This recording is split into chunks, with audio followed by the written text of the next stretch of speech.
नमस्कार दुनिया हालचाल को स्वागत करुछि मु संजय।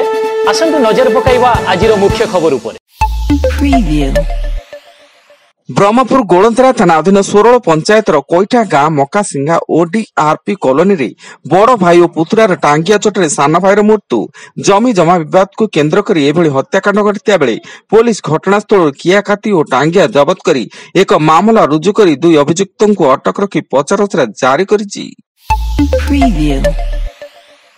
संबलपुर जिला 55 नंबर जातीय राजपथ नुआपड़ा छक निकट भारसाम्य रास्ता कड़ को उलटिला शुभम नामक एक घरोई बस।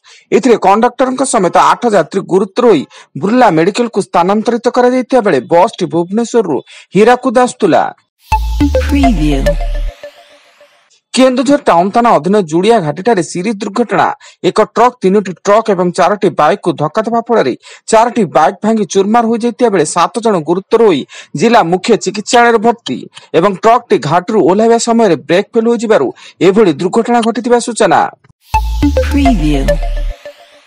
दक्षिण अमेरिका चिली रे घटिथिबा भयंकर जंगली निआरे वर्तमान सुधा 112 जनकर मृत्यु घटिथिया बेले आहुरी मृत्यु संख्या बढ़िबार आशंका रहिछि एवं हजार हजार लोक एथिरे निखोज थिया बेले निया लागि 1400 घर पोड़ी पाउंस हो जाइछि। सेपटे जंगली निया को लिभाइबा लागि हेलिकॉप्टर दमकल नियोजित रहिछि।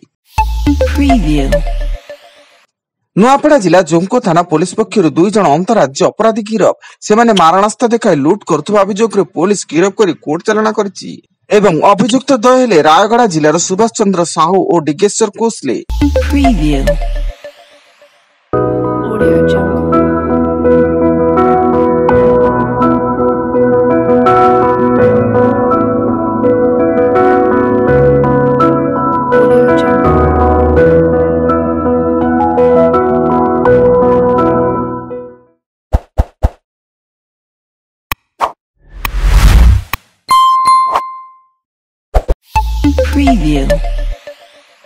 केन्द्रापड़ा जिला आली ब्लॉक सिंगिरी बाजार स्थित इंडियन बैंक शाखा जमाकारी अजाणत बैंक खातर गायब होइछि टंका। उक्त घटना आली पुलिस बैंक पियन कर्मचारी और पूर्वतन शाखा परिचालक नारे मामला रुजु करी पियन सत्यानंद घड़ाई को गिरफ करी कोर्ट चालाना करिछि।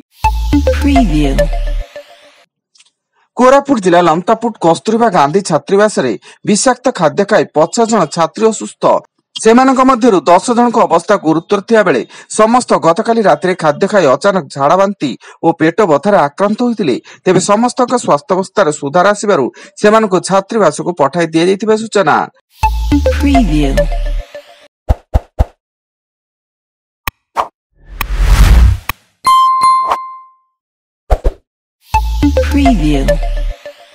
पुरी श्रीमंदिर रे आसंता 10 तारिख रे अनुष्ठित हेबो श्रीजीव को पद्ममुख बेश रे दर्शन देबे भाव विनोदिया। एथिपई पद्म फुलटू नहीं पद्म पाकुड़ा पद्म केसर आंबकसी डाली 7टी गछ 7टी सिंहासन 3टी श्रीमुख पद्म सबकिछि सोलो जोरी रे प्रस्तुत हेउछि। भारत और इंग्लैंड मध्य खेला जाउतबा 5टी मैच विशिष्ट टेस्ट सीरीज रो द्वितीय मैच रोमांचकर हेबाकु जाउछि। टीम इंडिया 349 रन टार्गेट दैथिया बेले तृतीय दिन रे इंग्लैंड 1 विकेट पई 67 रन संग्रह करिछि। सेपटे आहत पई खेलिबनी जोरू जितिया पई भारत को आवश्यक 9 विकेट। एवं उत्तर भारत जम्मू काश्मीर लद्दाख हिमाचल प्रदेश एवं उत्तराखंड विभिन्न स्थान रे प्रबल तुषारपात सह जारी रही शीतर लहरी। प्रबल थंडा सागक तुषारपात जनजीवन को अस्तव्यस्त करते बेले रास्ता घाट घर द्वार सबकिछि बरफर चादर तले घोड़ाई हो रही। सेपटे प्रकृतिर मनोरम सौंदर्य को उपभोग करने को देशर कोण अनुकोणरू पर्यटक मानकर सुओ छुटिछि। आज अधिक खबर जानिया पाई आम वेबसाइट विजिट करंतु www.duniyahalchal.in। धन्यवाद।